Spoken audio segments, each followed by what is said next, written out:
सभी लोगों ने पुण्य और पाप की लीला कल समझा और उसी पुण्य और पाप की लीला में आचार्य भगवान ने 9 पदार्थों का वर्णन किया, जिसमें पहला पदार्थ का नाम था जीव। तत्वार सूत्र में 7 तत्व के बारे में बताया, तो उसमें भी पहला टॉपिक क्या है? जीव। हर जगह जीव को पहला स्थान रखा गया, क्योंकि आत्मा के अलावा इस धरती पर और परमात्मा बनने के लिए और कोई उपयोगी नहीं। जीव तत्व सबसे महत्वपूर्ण क्या है? जीव तत्व है।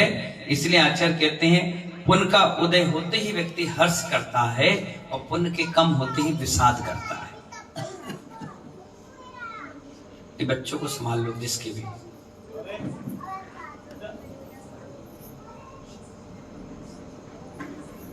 पुण्य और पाप दोनों के बैलेंस को समझना है। किसको समझना है? पुण्य और पाप दोनों के बैलेंस को समझना है। पुण्य खत्म होते ही दुखी दुख है, और ये दोनों आचार्य भगवान कह रहे हैं शाश्वत नहीं है। बहुत अच्छी एक नई बात आचार्य भगवान बता रहे हैं। कल इसी टॉपिक पर चर्चा चल रही थी। उन्होंने कहा धवला ग्रंथ और जय धवला ग्रंथ। हमारे यहाँ सबसे प्राचीन और प्रमुख और प्रथम ग्रंथ का नाम है जय धवला महाधवला। कितने जोर से बोलिए? जय धवला महाधवला ग्रंथ है। उसमें लिखा है कि वस्तु का स्पर्श अगर हो गया, 5 इंद्रियों के बारे में बता रहे हैं। वस्तु का स्पर्श अगर हो गया, जो स्पर्श यानी जघन अंतर्मूर्त में आपको पता चल जाता है कि ये ठंडा है कि गर्म। स्पर्श इंद्री पहली इंद्री कौन सी है? राकेश मास्टर साहब, कौन सी इंद्री? स्पर्श इंद्री। स्पर्श इंद्री का मतलब किसी को टच करते ही आपको जघन अंतर्मूर्त। अंतर्मूर्त भी 2 प्रकार का, एक उत्कृष्ट तो 48 मिनट से कुछ कम, और जघन यानी बिल्कुल तुरंत पता चल जाए। जैसे किसी ने आपको टच किया तो आपको कितना समय लगा? जितना समय लगा उसे कहते हैं जघन अंतर्मूर्त। क्या कहते हैं? जितना आपको समझने में समय लगा उसे कहते हैं स्पर्श इंद्री का जघन अंतर्मूर्त। अब इससे जो डबल समय लगेगा उतना रसना इंद्री को लगता है। क्या समझ में आया महासेन जी? स्पर्श इंद्री में जितना टाइम लगता है उससे डबल रसना इंद्री में लगता है। स्पर्श में आपने टच किया, जितना टाइम लगा इतना इससे डबल। जैसे आपने मुंह में रखा, जीव ने टच किया, तुरंत माइंड में समझ में आ गया ये खट्टा है कि मीठा है, कसेला है, कड़वा है, गरम है या ठंडा है। ये भाव अगर पता चल गया तो 2 इंद्री, एक सेकंड रसना इंद्री के बारे में पता चल गया। पहली कौन सी थी? स्पर्श। जैसे टच किया, लगा, टच लगा, कोई है, तो तुरंत आपको ज्ञान आ गया कि हाँ कोई है। दूसरा रसना इंद्री, जितना स्पर्श में टाइम लगा उससे डबल किसमें लग गया? अब आचार्य बता रहे हैं अब इससे भी दुगना, जैसे मुंह में स्वाद आया, इससे भी दुगना समय सुगंध और दुर्गंध में आता है, जिसे आप कहते हो घ्राण इंद्री। कौन सी इंद्री? जैसे कोई बदबू आई या सुगंध आई, अरे यार बदबू आ रही, खुशबू आ रही है, यानी स्पर्श से डबल रसना, और रसना से डबल जितना समय है उतना समय में क्या हो जाता है? घ्राण इंद्री जागृत हो जाती है। और इससे भी ज्यादा समय चक्षु को लगता है। किसको लगता है? चक्षु को लगता है। वो देखने के बाद तुरंत मीटर यहां जलता है कि हाँ ये चीज है, मुझे कंफर्म हो गया। मतलब स्पर्श, रसना और घ्राण से भी दुगना दुगना दुगना इस पर चक्षु इंद्रिय को लगता है, और इससे भी दुगना कान में सुनाई देता है। किसी की आवाज आई, किसकी है? ये बब्बा जी की है। इतना टाइम लगा?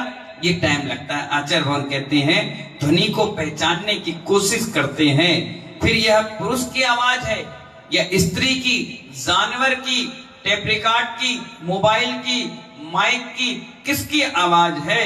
यह कोयल की आवाज है। इस तरह से पांचों इंद्रियों को पहचानने में जो उत्तरोत्तर समय लगता है, इसके बारे में शास्त्र में ढंग से समझाया गया है। कौन सा शास्त्र है वो? जय धवला महाधवला। सोचिए, विचार करिए, हमारी जिनवाणी में, हमारे शास्त्रों में कितनी बारीक चीज लिखी है। ये चीज किसी को पता ही नहीं। स्पर्श सब करते हैं, रसना का स्वाद सब लेते हैं, सुगंध और दुर्गंध भी लेते हैं, अच्छी अच्छी चीजें देखते भी हैं, और प्यारे प्यारे संगीत और भाषणबाजी सब सुनते हैं। लेकिन आपको एक चीज पता कब चलेगी? जब आप जय धवला महाधवला जैसे ग्रंथों को पढ़ेंगे या सुनेंगे, तब ये समझ में आएगा। तो आचार्य रंगन कहते हैं, इसी तरह से दो ही गुण हैं, चेतना लक्षण गुण और चेतना रूप लक्षण दूसरा गुण। कैसे? दो गुण हैं। जीव में कितने गुण हैं? दो गुण हैं। आचार्य भगवान कह रहे हैं, एक लक्षण मूल गुण है और दूसरा रूप लक्षण, यानी चेतना लक्षण मूल गुण है और दूसरा रूप। एक चेतना में है और एक रूप में है। आचार्य भगवान कहते हैं, हर पंच इंद्रिय जीव के दो ही काम है। हर पंच इंद्रिय जीव के, धवला महाधवला ग्रंथ की बात चल रही है, हर पंच इंद्रिय जीव के दो ही काम है, एक देखना और दूसरा जानना। क्या कहना कैलाश चंद जी? देखना और जानना। एक इंद्रिय जीव, जैसे कोई लता बेल है, बड़ी ध्यान से समझना, एक बहुत बारीकी चीज बता रहे हैं। जैसे एक इंद्रिय जीव पेड़ पौधे होते हैं, उसमें एक होती है लता। कौन सी लता? जो बेल लग जाती है ना, हाँ, उसी के बारे में बता रहे। वह एक इंद्रिय जीव होते हुए भी पांचों इंद्रियों का काम करती है। क्या कहा मैंने? एक इंद्रिय जीव है, पेड़ है, फिर भी वो पंच इंद्रिय का काम करती है। हमने भी उसका प्रयोग करके देखा है। जिधर कोई पेड़ झोपड़ी हो या कोई लकड़ी की, उस पर सहारा लेकर के धीरे धीरे वो चढ़ जाती है। बड़े ध्यान से समझना। किसने बताया उसको कि इस लकड़ी या झोपड़ी पर चढ़ जाओ? किसी ने बताया? फिर चढ़ कैसे जाती? अपने आप कैसे चढ़ गई? वो एक इंद्रिय जीव पांचों इंद्रियों का काम करती है। झोपड़ी, पेड़ पौधे, डंडे, जहां उसको सहारा मिला वो तुरंत लपेट कर चढ़ जाती है। यह काम वह अपने स्पर्श इंद्रिय के ज्ञान से करती है। देखिए, ज्ञान कभी अधूरा नहीं है। स्पर्श इंद्रिय के ज्ञान से करती है। कोई लता तो जिस पेड़ पर चढ़ी होती है, उसकी आखिरी टहनी तक वो पहुंच जाती है, उसके बाद आगे नहीं जाती। आप इसकी क्वालिटी देखिए। जिस पेड़ का छोर है वो छोर तक जाएगी, उसके बाद नहीं जाएगी। ये दृष्टांत जो आपको मैं बता रहा हूं, ये परमात्म प्रकाश में आचार्य भगवान ने दिया है। बेल का उदाहरण आप पढ़ना, आपके परमात्म प्रकाश नाम के ग्रंथ होंगे, उसमें लिखा हुआ है। उस बेल को आखिरी टहनी तक ही क्यों जाती है, उसके आगे क्यों नहीं जाती? बोले, आगे उसको सहारा देने का कोई माध्यम नहीं। देखिए, एक इंद्रिय जीव है, कितना जबरदस्त उसका ज्ञान है। उससे भी मालूम है कि आगे टहनी नहीं है, अगर आगे जाऊंगी तो मैं लटक जाऊंगी, गिर जाऊंगी, तो वो भी वहीं तक जाती है। आचार्य भगवान कहते हैं उसको सहारा देने का माध्यम नहीं है, इसलिए वो आगे नहीं जाती। इसी प्रकार धर्म द्रव्य जहां तक है वहीं तक सब पदार्थ होते हैं, उसके अलावा कोई पदार्थ वहां नहीं होता। कितना बड़ा जय धवला महाधवला परमात्म प्रकाश नामक ग्रंथों में उदाहरण दिया।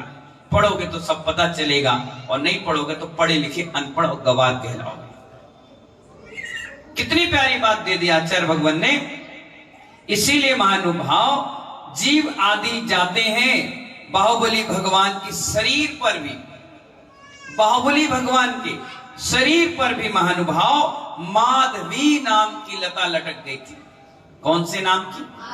अब कभी कोई पूछे ना, ये लटाए काय की थी, कौन से नाम था बताओ, तो कहना माधवी। कौन सी? माधवी, यानी लता को सहारा चाहिए। इसी तरह शास्त्रों में वर्णन लिखा है महिलाओं का कि उनको भी किसी ना किसी व्यक्ति का सहारा चाहिए, क्योंकि अगर उनको जीवन जीना है तो पति के सहारे, पिता के सहारे, भाई के सहारे अपने जीवन को जीना पड़ता है।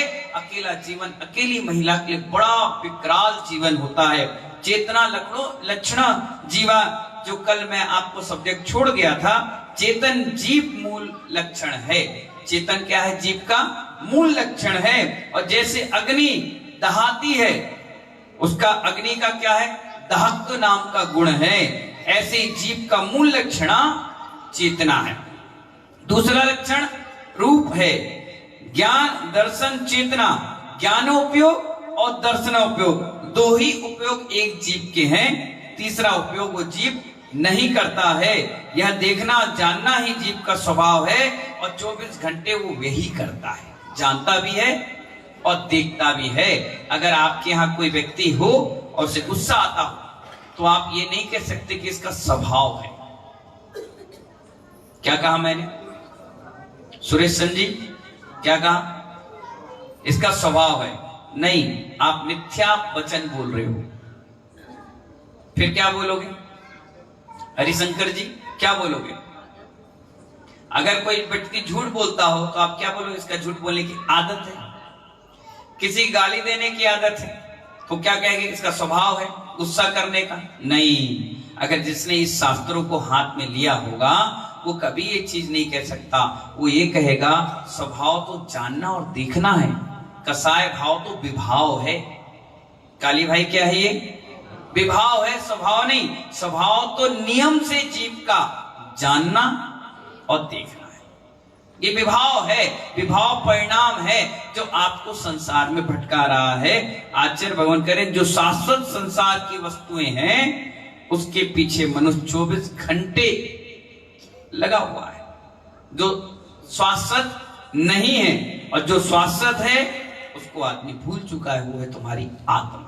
आचार्य भगवान इतनी अच्छी बात बता रहे हैं, इस तरह से आप न घर के रहे न घाट के रहे, क्योंकि आपने जो शाश्वत समझा वो यही छूट जाना है, और जो शाश्वत समझ ही नहीं पाया उस पर तुम्हारा ध्यान नहीं है, तो जन्म लेना तुम्हारा बेकार हो गया। जन्म लेने के बाद भी अपनी आत्मा के समय नहीं निकाल पाए। आचार्य भगवान यहाँ कह रहे हैं, ना संसार की वस्तु हाथ लग पाई और ना ही आत्मा हाथ लग पाई। इसलिए आचार्य कहते हैं 24 घंटे बाहरी पदार्थों के पीछे लगे रहते हो, थोड़ा सा इनसे ध्यान हटकाकर शाश्वत आत्मा है उसके कल्याण के लिए भी समय लगाओ। समय सार की शुरुआत में ही लिखा है, वंदित्व सब सिद्धि। क्या लिखा है? वंदित्व सब सिद्धि, यानी तुम्हारी शाश्वत संपत्ति कोई है तो वो तुम्हारी आत्मा है। क्या है? सबसे बड़ी संपत्ति आपकी आत्मा है, बाकी सब अचल संपत्ति है। आज इनके पास तो कल दूसरे के पास। आत्मा एक ऐसी संपत्ति है, जब तक ये शरीर है वो तुम्हारे साथ है, जिस दिन शरीर छूट जाएगा वो आत्मा भी अपने दूसरे गंतव्य की ओर चली जाएगी। इसकी कोई भी उपमा नहीं दी जा सकती। उसी के परिचय में अगर थोड़ी देर के लिए भी आप 10 मिनट, 15 मिनट, आधा घंटा भी निकाल लिए तो समझ जाओ आपका थोड़ा सा समय देना भी महानुभाव। किसी ने पूछा कि आप कल प्रवचन के लिए क्यों नहीं आए? बहुत प्यारी प्यारी बात निकल कर आती है। समय सार परमात्म प्रकाश जय धवला महाधवला जैसे ग्रंथों में एक व्यक्ति ने पूछा कि आप कल प्रवचन में क्यों नहीं आए, तो उसने कितना अच्छा जवाब दिया। मैं भी आपसे पूछता हूं, बताइए काली भाई तुम प्रवचन में कल क्यों नहीं आए? मामा सुबह प्रवचन में क्यों नहीं आए? कैलाश चंद जी सुबह प्रवचन में क्यों नहीं आए? तो आप क्या कहते हो? महाराज जी थोड़ा सा काम आ गया था। क्या कहते हो? बहुत अच्छी बात निकल गई, बहुत प्यारी बात बताएंगे आपको। आप क्या कहते हो? महाराज जी मैं बिजी हो गया था, मैं प्रवचन में नहीं आ पाया। आचार्य बन कह रहे कल प्रवचन में सुनने क्यों नहीं आए? तो वो बोला थोड़ा सा काम था, इस चक्कर में नहीं आया। फिर आचार्य भवन कह रहे हैं साथ सुनना, प्रवचन सुनना, ये क्या निकम्मों का काम है? जब तुम्हारे पास काम है तो ये क्या सारे निठल्ले हैं? ये क्या बेरोजगार हैं? इनके पास कोई काम ही नहीं है, तभी तो बैठे रहते हैं। मम्मी भी कहती जाओ कुछ काम नहीं, जाओ प्रवचन सुनने। झाड़ू पूछोगे चलो, बूढ़ी बूढ़ी अम्माओं को भेज दो जाओ, नहीं तो दिन भर कट कट कट कट करके दिमाग खराब करेंगे, जाओ वहीं बैठ जाओ।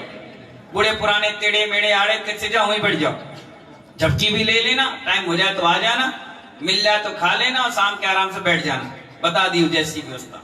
तो ये आचार्य भगवान ने कितनी अच्छी बात बोली कि प्रवचन सुनने क्यों नहीं आया, बोले काम था। तो क्या ये काम ये सब निकम्मों का है क्या? नहीं, आचार्य कहते हैं सबसे पहला काम देव दर्शन, पूजन, स्वाध्याय और ये त्याग तपस्या है। कि बाकी के संसार के काम 2 नंबर के काम, पहला काम पुण्य का काम है और बाकी सब काम 2 नंबर के हैं। इसलिए नित्य प्रतिदिन जिनवाणी पढ़ना चाहिए, इससे हमारे मोहनी कर्म जर्जित हो जाते हैं। जैसे बादल बिखरे हुए हवा से हो जाते हैं, इसी प्रकार हमारे कर्म भी बिखर जाते हैं। सिर्फ इस जिनवाणी में इतनी बड़ी ताकत होती है महानुभाव। इसलिए आचार्य बार बार ठोक ठोक के बजा बजा कर आपसे कहते हैं कि किसी भी तरीके से आप मां जिनवाणी का स्वाध्याय करते रहे।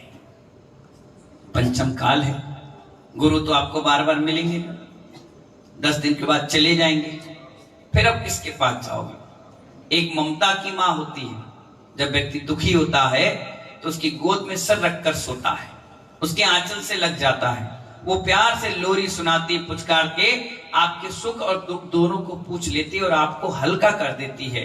लेकिन जब ममता की मां संसार में धकेलती है तो जिनवाणी समता की मां आ जाती है और ये समता देती है और समझाती कि हे जीव, तो अनादि से भटकता आ रहा है, अभी तुझे भटकने से रोकने के लिए गुरु आए थे, अब गुरु चले गए, अब मैं फिर आ गई, अब मेरा सहारा लेकर के इस संसार से निकलने के लिए मार्ग ले ले, ना पता फिर दोबारा कब ये मौका मिले। इन्हीं मंगल भावना के साथ ये चैप्टर अभी समाप्त नहीं हुआ, कल 5 भावों के बारे में पढ़ेंगे, विभाव और भाव, इन बातों के बारे में पढ़ेंगे, समझेंगे कि समय सार और ये जय धवला महाधवला में 9 पदार्थों का जो वर्णन किया है उसमें स्वभाव और विभाव कैसे कैसे बदलते रहता है। इन्हीं विषयों पर चर्चा चलेगी। जब तक के लिए बोले जय बोले आचार्य गुरुवर विराग सागर जी महामुनि राज की।